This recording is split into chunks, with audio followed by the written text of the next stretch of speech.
శ్రీధర్, అంగుల రాజు, కోడం శివకృష్ణ, పార్వతి రాజు, వత్తి నవీన్, మాచర్ల సాయిచంద్, కట్టు వత్తి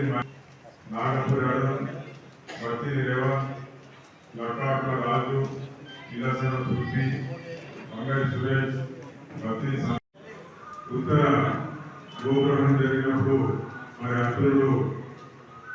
తల్లిదండ్రులను వారి యొక్క మైదానంలో విస్తృతమైన ఏర్పాట్లతోని దసరా ఉత్సవాలు, అదేవిధంగా ఈ ఈ నెల 30వ తారీఖున భద్ర బతుకమ్మ, 2వ తారీఖున విజయదశమి దసరా పండుగ కార్యక్రమాలకు మరి అన్ని శాఖలతో సమీకరణ చేసి వారి యొక్క కోఆర్డినేషన్తో ఈ ఉత్సవాలను దసరా ఉత్సవ కమిటీ ఘనంగా నిర్వహించనున్నది. మరి ఈ కార్యక్రమానికి వివిధ రకాలైనటువంటి వివిధ ప్రదేశాల నుంచి మేము బాణాసంచా సేకరించి నిపుణుల చేత వారితో మా యొక్క ప్రత్యేక ఆకర్షణగా ఉన్నటువంటిది బాణాసంచా రావణుని విగ్రహానికి 60 అడుగుల రావణ విగ్రహానికి అమర్చి ఆ రోజు వచ్చేటువంటి అతిథుల చేత మేము ఈ కార్యక్రమాన్ని నిర్వహించనున్నాం. మరి ఈ కార్యక్రమానికి పెద్ద ఎత్తున లక్షలాది మంది ప్రజలు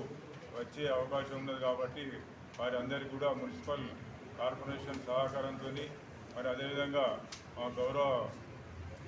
మంత్రి గారు ఉండా సురేఖ గారు మరి కార్యక్రమానికి అన్ని ఏర్పాట్లు వారికి తెలియవచ్చి వారి అందరితో చేస్తూ ఉన్నారు. మరి కార్యక్రమంలో లక్షలాది మంది ప్రజలు కూడా వచ్చేస్తున్నారు కాబట్టి వారందరికీ కూడా సౌకర్యాలు, సీటింగ్ అరేంజ్మెంట్ కానీ, అదేవిధంగా నీటి వసతి కానీ, లైటింగ్ కానీ, ప్రతి ఒక్క దారి కూడా మరి భద్రంగా వచ్చేందుకు అన్ని రకాల ఏర్పాట్లు చేస్తూ ఉన్నాం. వచ్చేటువంటి మరి ప్రజల కోసం వారి యొక్క వాహనాల గురించి కూడా ప్రత్యేక వాహనాల యొక్క పార్కింగ్ కూడా ఏర్పాటు చేయడం జరిగింది. మరి ఈ సంవత్సరం కూడా మీ యొక్క సహకారంతో చేసే ఈ కార్యక్రమానికి మా యొక్క చీఫ్ గెస్ట్గా శ్రీమతి కొండా సురేఖ మురళీధరరావు గారు ఈ కార్యక్రమానికి వస్తున్నారు ముఖ్య అతిథులుగా. అదేవిధంగా స్పెషల్ గెస్ట్గా డాక్టర్ బండ ప్రకాష్ గారు, శాసన మండలి వైస్ చైర్మన్ గారు కూడా వస్తున్నారు స్పెషల్ గెస్ట్గా. అదేవిధంగా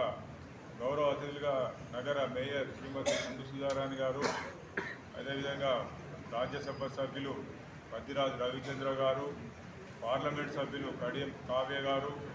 శాసన మండలి సభ్యులు బసవరాజ్ సారయ్య గారు ఈ సభ